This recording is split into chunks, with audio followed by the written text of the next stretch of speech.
ஐயா சுபவி என்ன சொல்றாங்கன்னா, நாங்க நாயுடுன்னு சொன்னா எங்களுக்கு விஞ்ஞானியா தான் தெரியறாரு.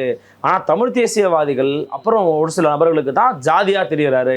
நீங்களாம் என்னைக்கு சாதி ஒழிப்பு களத்துல வந்திருக்கிறீங்க? வீரமணின்னு ஒருத்தர் இருக்காருல்ல, அவர் கூட சொன்னார் என்னன்னா வந்துட்டு அரைவேக்காட்டுத்தனமானது அப்படின்னு சொன்னார். அவர் காலகட்டத்தில் நாயுடு என்று அழைக்கப்பட்டவரை நீங்க வந்துட்டு நாயுடுன்னு சொல்ல மாட்டேன்னு சொல்றது அரைவேக்காட்டுத்தனமானது. கையொப்பமே அப்படிதான் இடுவாருன்றாங்க. ஆமா, நான் என்ன கேட்கிறேன், வாவு சிதம்பரம் பிள்ளைன்னு தான் அவர் காலத்துல அறியப்பட்டாரு.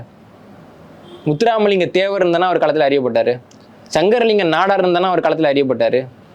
அவங்க பேரெல்லாம் மாத்ததுக்கு நீ என்ன உங்களுக்கு அப்பனா? நீ தான் பேர் வச்சு அவங்களுக்கு. உங்க ஆளோட பேரை மாத்தணும்னா மட்டும் உங்களுக்கு வலிக்குது இல்ல? கனிமொழி அவர்கள் இப்போ நாடார் விழா பார்த்தீங்கன்னா நாடார் விழாலையும் போய் நிற்பாங்க. ஆமா, அதே சமயம் இந்த மாதிரி விழாக்களையும் வந்து நிற்பாங்க.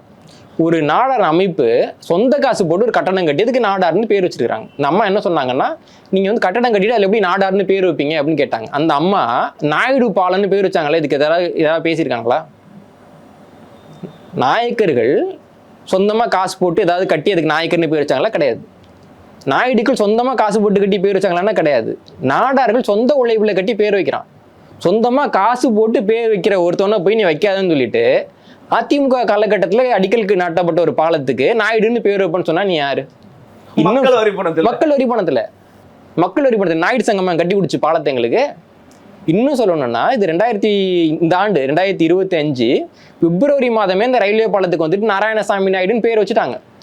அப்போ யாரும் கண்டுக்கல. அதை பிப்ரவரியில வந்து அறிவிப்பு, அது ஓகே, இந்த ஆண்டு பிப்ரவரியில வந்து அறிவிப்பு, அதை கண்டுக்கல.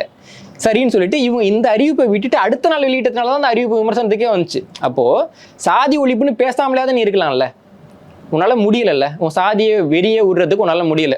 சாதி வெறின்னு சொல்லணும். வெறி தான் அது. இப்போ தமிழர்களுக்கு வந்தா மட்டும் வெறி, உங்களுக்கு வந்தா சொரியா? வெறினா ரெண்டு பேருக்கும் வெறி தான். இசைவேளாளர் சங்கத்துக்கு போனாலும் ஜாதி வெறி தான், நாடார் சங்கத்துக்கு போனா ஜாதி வெறின்றப்போ இசைவேளாளர் சங்கத்துக்கு போறது மட்டும் எப்படி ஜாதி வெறி இல்லாம போகும்? இவ்வளவுதான் கேள்வி.